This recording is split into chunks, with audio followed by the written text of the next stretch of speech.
চট্টগ্রামে মাত্র 70 টাকা বাজেটে আজকে আমাদের যাত্রা বাটিয়ারি থেকে ক্যাব 24। ভিডিওটা শুরু থেকে শেষ করা যায়। হ্যালো এভরিওয়ান, আমি রাতুল। আমাদের যাত্রাটা শুরু হয়েছিল একটা ছোট সিএনজিতে করে। চারদিকে শুধু পাহাড় আর পাহাড়, তার মাঝখানে ছোট সরু একটা রাস্তা, তার ভিতর থেকে চলছে আমাদের ছোট সিএনজিটা।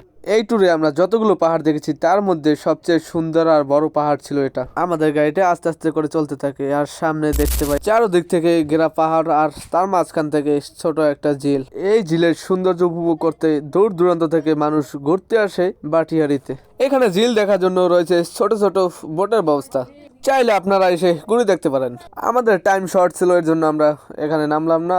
আর এই প্লেসে আসতে হলে আপনাকে বাটিয়ারি থেকে 3 কিলো ক্যাব 24 পার্কের দিকে আসতে হবে। এটা হলো সানসেট পয়েন্ট আর এখান থেকে শুরু হয় ক্যাব 24 এর এরিয়া। আমাদের সামনে 4টে ছাগল, সামনে সেনাবাহিনী ক্যাম্পের গেট, এখানে নাকি টিকিট কেটে প্রবেশ করা যায়। সামনে সেনাবাহিনীদের ক্যান্টনমেন্টের প্রধান গেট, সামনে 2টা সাইকেল চালিত মানুষ, সামনে একটা বুলেট প্রুফ সেনাবাহিনীদের বোমা গাড়ি। ভিডিওটা কেমন হয়েছে অবশ্যই কমেন্ট করে জানাবেন।